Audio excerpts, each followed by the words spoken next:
दोस्तों स्वागत है आपका एक बार फिर फ्रेंड। हमारा भारतीय सुजर की सीरीज हिंदी में चल रही है और बस अब आप लोगों को सपोर्ट चाहिए यार, ताकि आप लोग इसको शेयर करें अपने ग्रुप्स में, ताकि और लोग देखें, ताकि हम मजबूती के साथ आगे बढ़ें और हम मुद्रा के पार्ट को ख़त्म करेंगे, फिर बैंकिंग पे चलेंगे, फिर इंडस्ट्री पे चलेंगे, फिर टैक्सेशन पे चलेंगे और भी सारी चीज़ों पे हम जो है चलेंगे, ताकि आपको होलिस्टिक एक इकनॉमी जो है समझाई जा सके। सेकंड पार्ट चल रहा है। अगर न्यू मेरे फैमिली मेम्बर्स हैं जो जुड़ रहे हैं हमारे साथ, तो उन लोगों से मैं यही एक गुजारिश या रिक्वेस्ट करूंगा, दोस्तों पहली वीडियो से देखिएगा, मज़ा आएगा, सच में मज़ा आएगा। कोई बड़ी मेहनत कर रहा हूँ, रात रात भर जाग जाग के वीडियोस बन रही हैं, तो कहीं ना कहीं मैं चाहता हूँ कि देखिए अभी कितना बज रहा है, यू विल बी शॉक्ड। ठीक है, ये देखिए टाइम दिख गया होगा आपको, 3:20 हो रहे हैं, ये देखिए, ठीक है, रात के। तो उस कंडीशन में मैं आपसे बस यही गुजारिश करूंगा कि आप अच्छे से करें, बढ़िया से करें, सपोर्ट करें सीरीज़ को, ताकि हम और अच्छी अच्छी सीरीज़ को लेके आ सकें। हम फ्रेशर्स हैं, आई डू एक्सेप्टेड, लेकिन कंसेप्ट हमारे भी क्लियर हैं, तो हम भी चीज़ों को अच्छे से समझा सकते हैं। बाकी जो वर्किंग एस्पिरेंट्स हैं इधर उधर कर रहे हैं, हमारी वीडियो को डाउनलोड करके रखें, जहां आपको मौका मिले ट्रैवलिंग करते समय उनको डाउनलोड करें। वर्किंग एक्सपीरियंस के लिए एक बात ये बोलूँगा, वीडियो को डाउनलोड मारें या फिर लाइव देखें जब आप खाना बनाती हैं। ठीक है, खाना अपने हस्बैंड के लिए, अपने परिवार के लिए खाना बनाती हैं, हमारे बस माइक लगा लें या फिर हेडफोन लगा लें और देखें, मज़ा आएगा। ठीक है, तब बस मैं तो यही कह सकता हूँ। बाकी जो फ्रेशर्स हैं जिनके पास फुल टाइम है वो हमारी वीडियो को देखें, कोई इशू नहीं है। चलिए अब आगे बात करते हैं। हम लास्ट वीडियो में हमने मुद्रा कंसेप्ट को समझा, करीब 15 से 20 मिनट हमने मुद्रा के कंसेप्ट को जरूर समझा कि बार्टर सिस्टम से स्टार्ट किया था हमने, और बार्टर सिस्टम से स्टार्ट करते करते मुद्रा को टेक्निकली लेके आए, लीगल मनी तक लेके आए। अभी थोड़ा हल्का हल्का चलता है ताकि आपको सीरीज़ जो है टफ ना लगे इकोनॉमी की।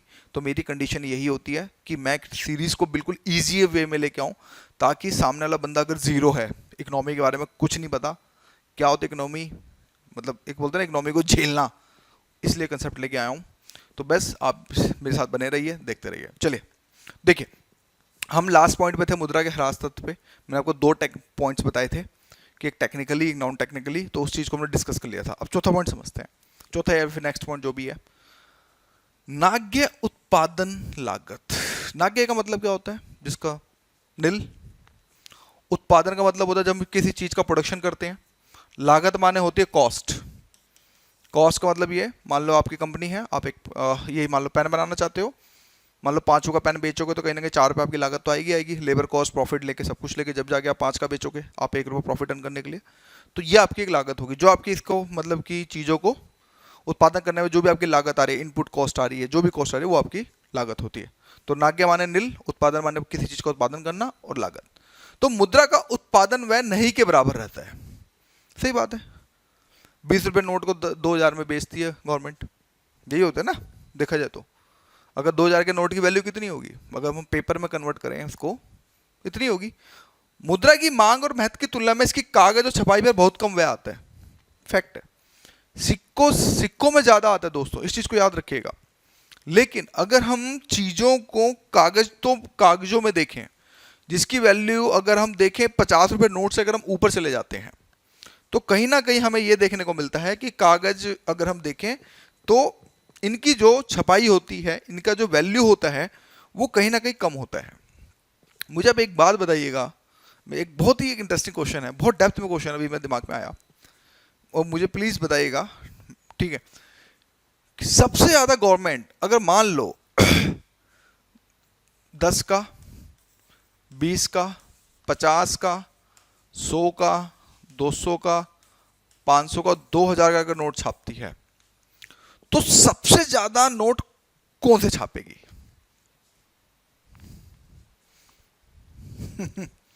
दिमाग घुमाने वाला क्वेश्चन है, ध्यान रखना। अगर ये ऑप्शन दे दिए जाए तो गवर्नमेंट सबसे ज्यादा कौन से नोट सबसे ज्यादा नोट कौन से छापेगी, सबसे कम नोट कौन से छापेगी? सोचना, हालांकि इंटरेस्टिंग बनेगा, मतलब मुद्रा को लेके आप इंटरेस्टिंग बनेंगे। ठीक है, तो हमें ये पता चला नाग्य उत्पादन होता है, यानी किसी छपाई को ज्यादा खर्च नहीं आता है।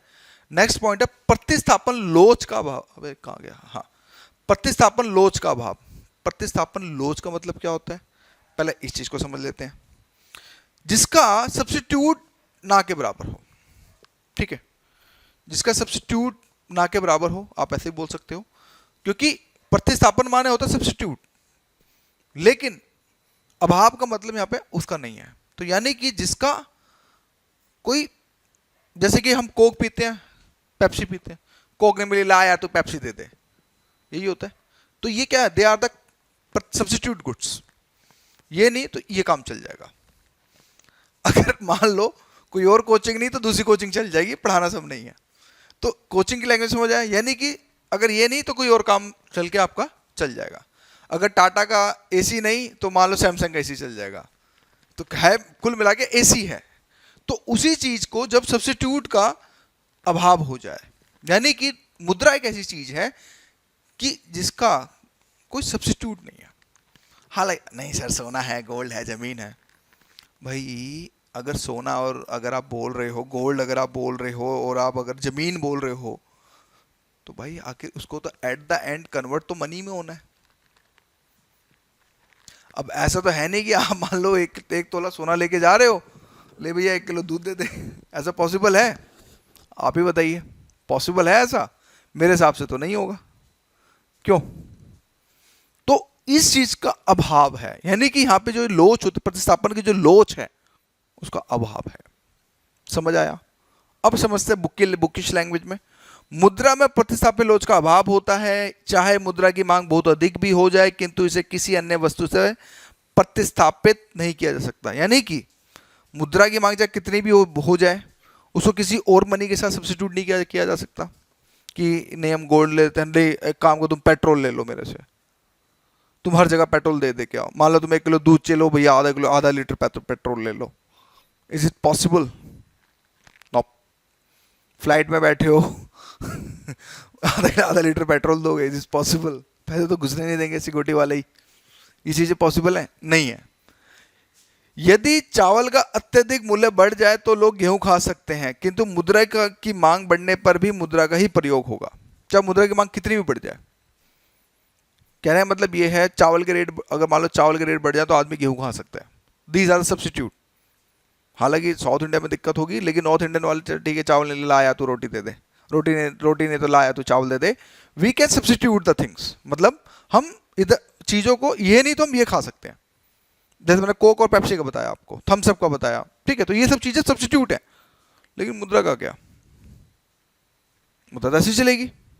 तो यानी कि हमें यह पता चला कि इस चीज का अगर हम देखें तो मुद्रा का मतलब कि देखें चीजों को, तो हमें पता चला कि इसका वो नहीं है, यानी कि इसका प्रतिस्थापन है ही नहीं। चाहे कितनी भी मुद्रा की मांग कितनी भी बढ़ जाए, कितनी भी बढ़ जाए दोस्तों, आखिर वो तो ऐसे ही रहेगा।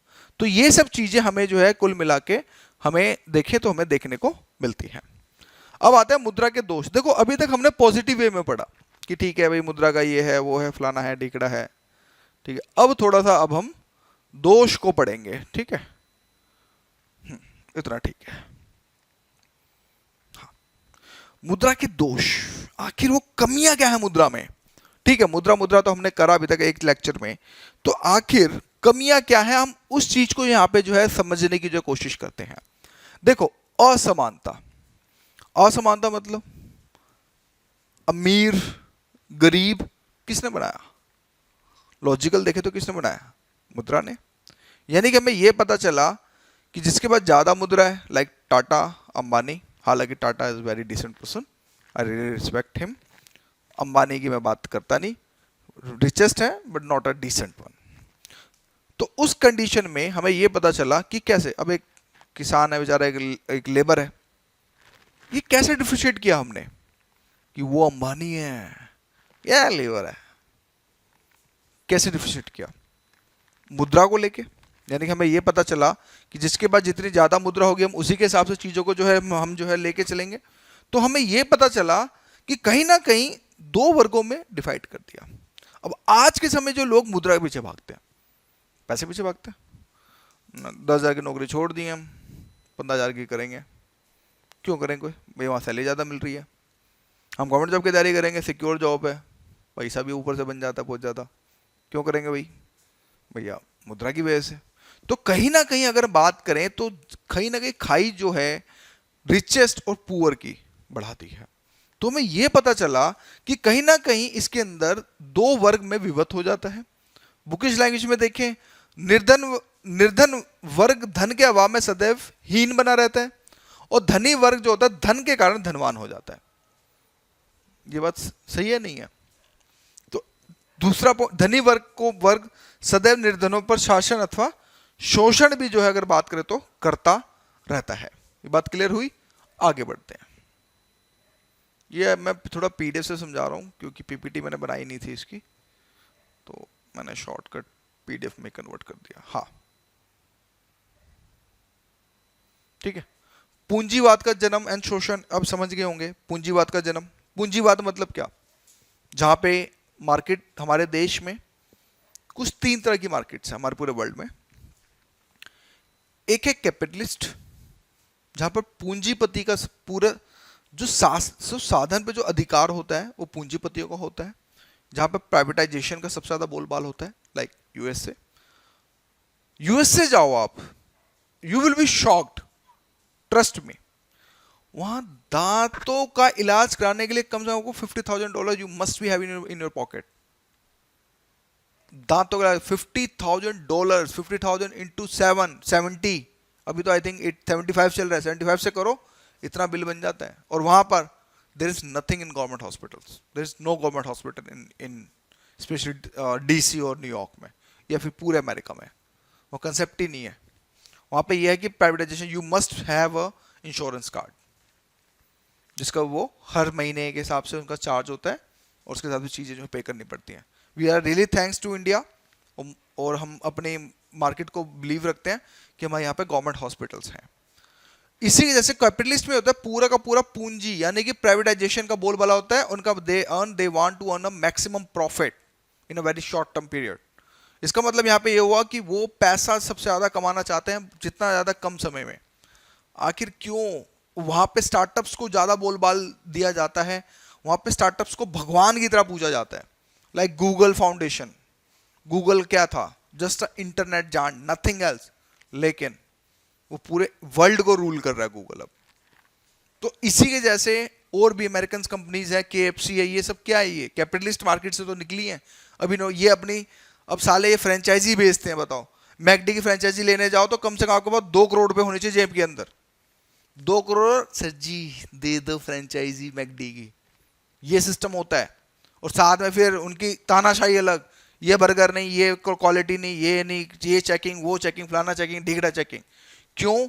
मेरे दोस्त का खुद एक सबवे, मतलब मैकडी, उसने बर्गर किंग लिया, नॉट अ मैकडी, तो मुझे पता है कि परेशान हो गया था लड़का कि यार इतनी क्रॉस चेक है, इतना दिमाग खराब हो जाता है इसलिए बर्गर बेचने के लिए। तो ये क्या है? सब कैपिटलिस्ट हैं। सोशलिस्ट में क्या होता है? जैसे कि वहां पर पूरा का पूरा अधिकार राज्य को दे दिया जाता है। Government hospital, government school, there is nothing about the privatisation. आपको वहां पे कोई भी प्राइवेटाइजेशन की चीज का नाम नहीं मिलेगा, सिर्फ एवरीथिंग गवर्नमेंट, जो सरकार के कंट्रोल में है। दूध चाहिए सरकार देगी, चावल चाहिए सरकार देगी, खाना चाहिए सरकार देगी, सरकार मैनेज करेगी। जहां पर सरकार का बोलबाला होता है। और एक इसी का मिला जुला रूप होता है जिसको हम कहते हैं समाजवादी, जिसको सोशलिस्ट कहते हैं। ठीक है।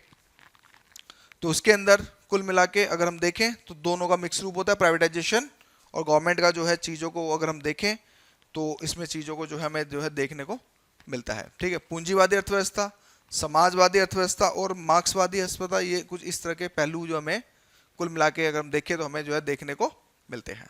ठीक है।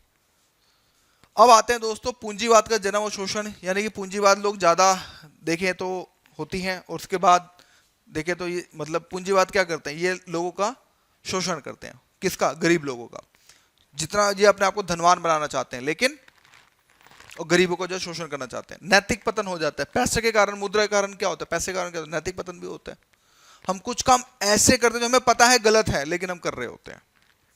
जैसे for example selling a cigarette, हालांकि गवर्नमेंट का रिवेन्यू होता है उससे, लेकिन देखा तो नैतिक पतन। क्यों? जब वो चीज तुम बेच रहे हो जिससे स्वास्थ्य को हानिकारक, तो क्यों बेच रहे हो? लेकिन गवर्नमेंट भी चुप है, बिकॉज वो ज्यादा टैक्स लगाती है उन पे। शराब, दारू बहुत महंगी है ये चीजें, सस्ती, सॉरी, इनकी कॉस्टिंग बहुत सस्ती होती है। एक अगर आप सिगरेट की, अगर एक गोल्ड फ्लैग की कॉस्टिंग निकालो, अगर आप बैठो थोड़ा दिमाग लगाओ, कितने का होगा? फिल्टर होगा 25 पैसे का, उस पर जो कागज है वो 25 पैसे का होगा, उसका तंबाकू मैक्सिमम मैक्सिमम 1 रुपए का होगा, 1 से 1.25 रुपए का। जब फैक्ट्री में प्रोडक्शन होगा, जब मास लेवल पे जब प्रोडक्शन होगा गोल्ड फ्लैग सिगरेट का, देखो हालांकि पीनी नीचे गलत बात है, मैं जैसे आपको एग्जांपल बता रहा हूँ, और ये नहीं कि मुझे पता तो मुझे मैं पीता हूँ, ऐसा भी कुछ नहीं है। तो 10 रुपए की प्रोडक्शन हद मार के 2 रुपए की सिगरेट होगी, लेकिन युवाओं के हाथ में कितने की आती है? 10 रुपए की, 10 से 11 रुपए की, I think, may be, might be, I am not sure. तो 8 रुपए कहाँ गए? कम से कम इसका 40% तो जेब में ही पैसा टैक्स के रूप में चला जाता है, 40, 50, 60% के हिसाब से। उसके बाद फिर ट्रांसपोर्टेशन, ये वो फलाना ढिगड़ा करके। इसी की जैसे जो वाइन्स होती हैं उन पे भी टैक्स, हैवी टैक्स क्यों लगाया जाता है? अभी दिल्ली में शराब नीति आई है, केजरीवाल का सपना सबको पियक्कड़ बनाना। फ्रैंकली स्पीकिंग यही हो रहा है आज के समय। केजरीवाल का मैं सपोर्टर हूं, लेकिन जिस तरह पॉलिसीज बना रहा है लग रहा है कि ये सिर्फ रेवेन्यू के पीछे भाग रहा है और कुछ नहीं कर रहा। ठीक है, जो चीजें गलत इंप्लीमेशन में लेके आ रहा है। तो उस कंडीशन में जो दारू जो बनती है उसकी कॉस्टिंग बहुत कम होती है दोस्तों, क्यों? बैक्टीरिया बैक्टीरिया ये डाल के होती है सब, लेकिन गवर्नमेंट पे हैवी टैक्स लगाती है। क्यों? क्यों? नैतिक उनको पता है कि चीजें गलत हैं, लेकिन गवर्नमेंट को मैक्सिमम रेवेन्यू भी इसी से जनरेट होता है। आपने देखा होगा जब जीएसटी इंप्लीमेशन हुआ तो सबने बोला था वाइन्स एंड ड्रिंक को हम दूर रखेंगे, पेट्रोल को दूर रखेंगे। क्यों? उनको पता है पेट्रोल से प्रॉफिट आता है, वाइन्स और शराब से भी जो शराब जो इससे प्रॉफिट आता है। तो यही एक रीजन है कि गवर्नमेंट को पता है लेकिन फिर भी मजबूर है। तो ये नैतिक पतन भी करता है एक तरह से देखें तो। और मुद्रा से तो ऑफकोर्स चीजें वैसे भी हो जाती है, नैतिक पतन हो जाते हैं। डॉक्टर्स जो होते हैं जो छोटी छोटी बच्चों को अल्ट्रासाउंड करके बता देते हैं कि लड़कियां हैं, और 25-30 हजार के चक्कर में किसी की हत्या करवा देते हैं, ये भी एक नैतिक पतन है। लेकिन हरामखोर कुछ डॉक्टर होते हैं ऐसे। ठीक है, मुद्रा प्राप्त करने के लिए वह झूठ बेईमानी से सब कुछ कर सकते हैं। तो इससे क्या होता है? एक तरह देखा है तो नैतिक पतन ही हमें जो देखने को मिलता है। युद्ध भी कराता है मुद्रा, जैसे अभी हमने देखा था। अभी आप यहां देख लो यूक्रेन का और इसका। ठीक है, तो उसमें क्या है, ये मुद्रा के कारण जो है एक तरह से देखें तो युद्ध भी जो हमें कुल मिला के जो हमें देखने को मिलता है। मुद्रा के मूल्य में अस्थिरता भी जो देखने को मिलती है। जब इन्फ्लेशन आ जाता है, इंटरनेशनल मार्केट कोलैप्स हो जाती है। ये कैसे समझाएगा? ये आपको बैंकिंग में समझाऊंगा कि कैसे कोलैप्स होती है मार्केट, कैसे मुद्रा का फ्लोटिंग में और फिक्स्ड में क्या फर्क होता है, वो सारी चीजें बाद में। बस ऐसे समझो कि कहीं ना कहीं जब इंटरनेशनल मार्केट जब डाउन होती है, पता चला अरे यार डॉलर का रेट इतना गिर गया, डॉलर का रेट उतना बढ़ गया, ये कैसे होता है? ये सब it's all about stock exchange. Stock exchange के थ्रू होते हैं, क्योंकि स्टॉक एक्सचेंज हमेशा से फ्लक्चुएट होता है, कभी रेट गिर जाते हैं, कभी बढ़ जाते हैं। जब गवर्नमेंट कोई स्ट्रॉन्ग पॉलिसी लेके आती है तो रेट हमेशा गिर जाते हैं, क्योंकि उनको घाटा होता है। और ये सब चीज़ें मैं बैंकिंग में समझाऊंगा अच्छे से। अभी बस ये समझो कि स्टॉक एक्सचेंज का मुद्रास्फीति अब जब अप डाउन होता है तो कहीं ना कहीं मुद्रास्फीति का ह्रास हमें जो है देखने को, हमें कुल मिला के जो हमें देखने को यहाँ पे मिलता है। अब नेक्स्ट चलें थोड़ा सा, कहाँ गया? सामाजिक अशांति भी बनी रहती है कहीं ना कहीं। अगर हम देखें तो कहीं ना कहीं समाज के अंदर मुद्रा को लेके चोरी डकैती, इस तरह की लूट मार, ये संघर्ष, शांति स्थापन की समस्या हमेशा सरकार के साथ बनी रहती है। तो कहीं ना कहीं सामाजिक शांति भी बनी रहती है। इसी के जैसे ऋणग्रस्त में वृद्धि और अपव्यय की प्रवृत्ति हमें देखने को मिलती है, यानी कि ऋणग्रस्त उधार लेने की क्रिया भी देखने को मिलती है, और अपव्यय फालतू का दिखावा करने में भी जो है चीज़ों का व्यस्त लोग जो है कर देते हैं। जैसे कि I have seen lot of reels, अगर हम देखें, हम यूट्यूब शॉर्ट्स देखें तो लोग एक एक वीडियो बनाने में पता नहीं कितने कितने रुपए जो खर्च कर देते हैं। कोई अपनी ड्रेसें ले आता है, और एक तो पता नहीं कौन है वो, अंजलि रॉय है कौन है, उसकी जब भी एक वीडियो देखो तो मेरी सिस्टर दिखाती है वीडियो मुझे कि देखो भैया ने कितनी अच्छी ड्रेस ली है। मैं देखता हूँ कि वो एक वीडियो के लिए एक नई ड्रेस लेके आती है वो लड़की। तो उस कंडीशन में क्या है, वो क्रैक है दिमाग से, फालतू का पैसा वेस्ट करती है अपने लाइक्स के लिए, व्यूज़ के लिए। क्या तुम्हें पैसे मिल रहे लाइक और व्यू से? सिंपल सी बात है यार। ठीक है, तो उस कंडीशन में वो चीज़ों क्या है, कहीं ना कहीं एक तरह से इस चीज़ को भी जो देखने को हमें मिल रही है। तो आज की वीडियो में हमने दोष को समझा, अच्छे से डिटेल में समझा, ताकि मैं आपको अच्छे से समझा सकूं। अब जो नेक्स्ट वीडियो जो चलेगी, मुद्रा के कार्य चलेंगे। मुद्रा के कार्य देखो दोस्तों कुछ खास है नहीं, फिर भी हम नेक्स्ट वीडियो में अच्छे से करने की कोशिश करेंगे। तो आज की वीडियो इतना ही। Thank you for watching my video.